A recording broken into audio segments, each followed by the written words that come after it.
Now, some challenges for you. Jot these down. I'm going to go through them very quickly now as we rush to a conclusion here in about 13 minutes.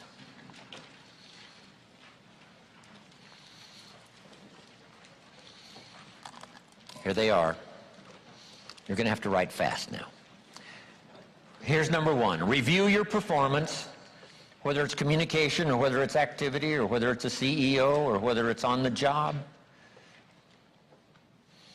Here's what my father said, a seminar in a sentence. I wish he was here to give it, but since he's not here, in his honor, I will give his seminar in a sentence. Here it is. Always do more than you get paid for to make an investment in your future. Now, some unions would argue with us on this, but that's my papa's seminar in a sentence. Always do more than you get paid for to make an investment in your future.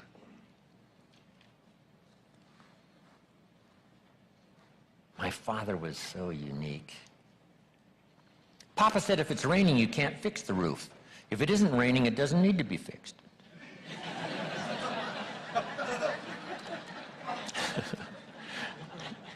He was a grand old man. Wow, this guy. So review your performance, your language with your children. Just go over that and say, have I been too harsh and too strong, and too stubborn? Should I learn to be easier, mix more compassion with the tough stuff I have to deal with? Yes. You know, prayer will help sometimes. If nothing else, you know, dear God, help me say the right thing, not to ruin it all by poor communication. Here's the next on my list. Face your fears. You know, I don't know what challenges you might have in going over the stuff we've been going over in terms of amending your philosophy or going back and, you know, redoing some stuff that you might have messed up. But face all your fears. That's how you conquer them. Don't dismiss them, just face them. Say, here's what I'm afraid of. I wonder what I could do to change that. Here's the next one. Exercise your willpower to change direction. You don't have to keep doing what you've done the last 6 years if it's not yielding you the benefits you want. In the seminar I do for Jerry, my mentor helped me to review the last 6 years so I wouldn't repeat those errors the next 6. See, if you're a goose, you have no choice to do the next 6 like you did the last 6. But if you're not a goose, here's what you can do. Pick a new destination and start going that way. You say, well, I've done this for the last 2 years. I'll probably have to do it another 2. And the answer is no, not in a million years. Now, you can change one little degree at a time, or if you want to, you can revolutionize the whole thing. Who says you couldn't revolutionize the whole thing in a week's time and start a brand new direction that will most assuredly help you arrive in a brand new place a year from now, 3 years from now? No telling 5 years from now where you could arrive. Use your willpower to start the process. Just willpower to change a little or change a lot. Anybody can change. You don't have to repeat last year. Clean up the errors. Invest it now in the next year. Watch it make the difference. Here's the next one that's important. Parents have to do it. We ask our kids to do it, but we've got to do it. Admit your mistakes. Sometimes you have to admit them to others. Here's some of the best words in the English language. I'm sorry. The reason why those are good words is because it could start a whole new relationship. It could start 2 people going in a whole new direction. I'm sorry. Simple, easy. Not easy, but if you get this done, the turnaround can be dramatic. The early years can be big in payoff.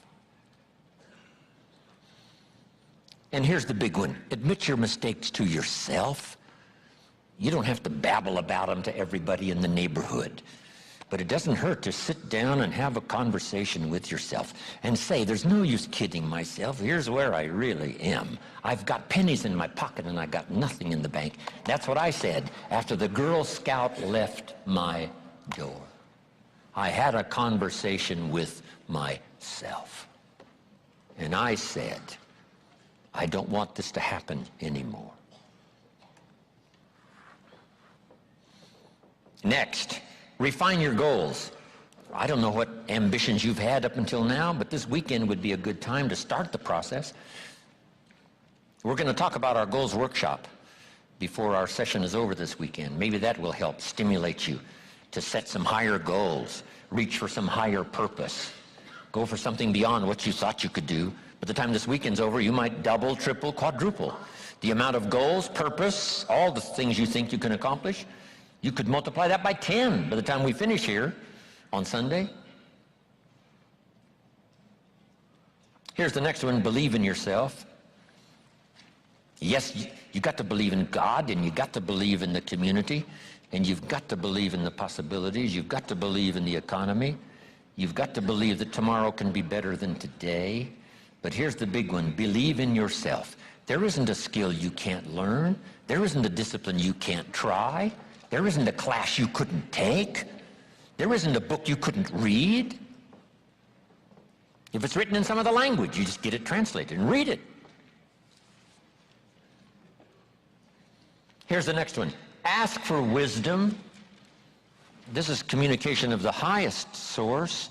Ask for wisdom. Ask for wisdom that creates answers.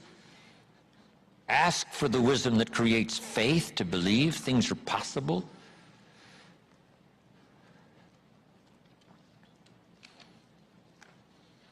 In King Solomon's day, there was the dilemma of two mothers who claimed the same baby.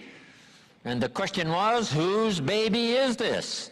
This mother says, it's mine. The other mother says, no, it's mine. Solomon said, bring me the baby. They brought him the baby, and he raised the sword. He said, I'm going to cut this baby in half and give one half to this mother and one half to this mother. And as he raised his sword, sobbingly, the real mother said, no, no, no, don't cut the baby in half. Give it to her, who was not the real mother. Solomon says, now I know who's the real mother. See, that is so wise. And the moment was such drama.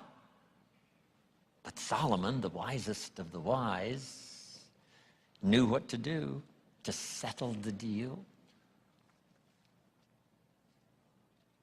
Ask for wisdom to deal with the challenges of today and tomorrow, to deal with the challenges your family brings you. Don't wish it was easier, wish you were better. Here's the next one, conserve your time. I must learn to do this. How much time have I got left? Not an unlimited supply. How many of these weekends can I do? Not 1,000, just a few, maybe a handful. Sometimes we get faked out. Bill Bailey says, the average person says, I got 20 more years. No, Bill says you got 20 more times. If you go fishing once a year, you've only got 20 more times to go fishing. Not 20 years. That fakes you out. I got 20 years. No, 20 times. See, that brings it right down to the real stuff. 20 times. How many more seminars like this? Not 1,000, a few, just a few. So would I mumble and stumble? Would I give you less than my best when I've only got a few more to give? And the answer is no, of course not.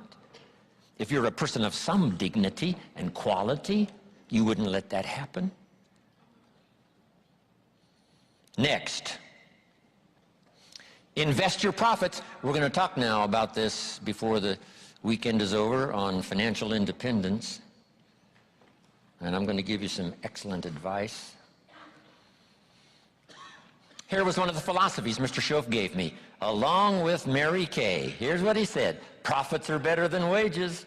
Wages make you a living, profits make you a fortune. Mary Kay and I went for that. Wow. Could we start earning profits while we're making a living? The answer is yes. I went berserk. Here's one now, protect your family. These are troublesome times. Not that they haven't been troublesome times for 6,000 years. At school, troublesome times. I know a wonderful mother and a wonderful father who had two boys. In school, they went two different directions, and one became a model citizen and the other one went to jail. Wow.